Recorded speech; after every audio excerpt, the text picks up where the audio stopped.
మా నాన్నకి 2 కిడ్నీలు పాడయ్యాయి, మా స్థలం ఎక్స్ఎమ్మెల్యే కబ్జా చేశాడంటే ఒక్కడ దాకలేదు. ట్విట్టర్లో ట్వీట్ చేస్తే ఈ ప్రభుత్వంలో ఉన్న ప్రతి ఒక్కరిని మాక్సిమం పెట్టి ట్యాగ్ చేశాను. ఒక్కరు పట్టించుకోవాలి ఆ ట్వీట్ ని.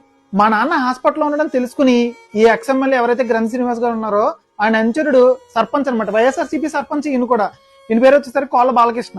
ఈయన ఏం చేశాడంటే మొత్తం మా స్థలంలో ఉన్న చెట్లన్నీ నరికించేస్తున్నాడు అనమాట. నేనైతే బెంగళూరులో జాబ్ చేసుకుంటాను, మా అన్నయ్య కూడా బెంగళూరులో జాబ్ చేసుకుంటాడు. బట్ ఒక నెల నేను, ఒక నెల మా అన్న ఇంటి దగ్గర ఉంటున్నాం అనమాట. మా నాన్నని చూసుకోవాలి కదా, డయాలసిస్ తీసుకెళ్లాలి కదా. నేనేం చేశాను, ఆన్లైన్ లో ఎఫ్ఐఆర్ నమోదు చేశాను. నమోదు చేస్తే పోలీసులు పట్టించుకోవాలి.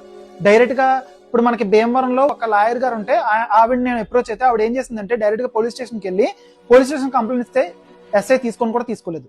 సిఐకి చెప్పింది, సిఐ అప్పటికప్పుడు తాత్కాలికంగా చెట్లు ఆపించడం, నరికించడం.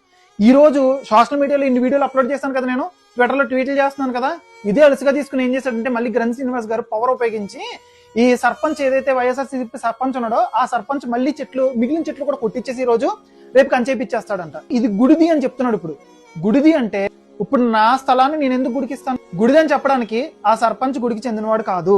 ఎవరైతే ఆ రామాలయం గుడికి చెందిన చైర్మన్ ఉన్నాడో ఆ గుడి కట్టించిన ధర్మకర్త ఆయనే. ఇది జక్కంశెట్టి బాబురావుకి చెందిన స్థలం, గుడికి సంబంధించింది కాదు అని లెటర్ మీద రాసి మరీ ఇచ్చాడు మాకు. ఏదైతే వైఎస్ఆర్సీపీ ప్రభుత్వంలో మాకు న్యాయం జరగలేదు, ఈ ప్రభుత్వంలో న్యాయం జరుగుతుంది అని అనుకుంటే ఒక్కళ్ళు కూడా దాకట్లేదు.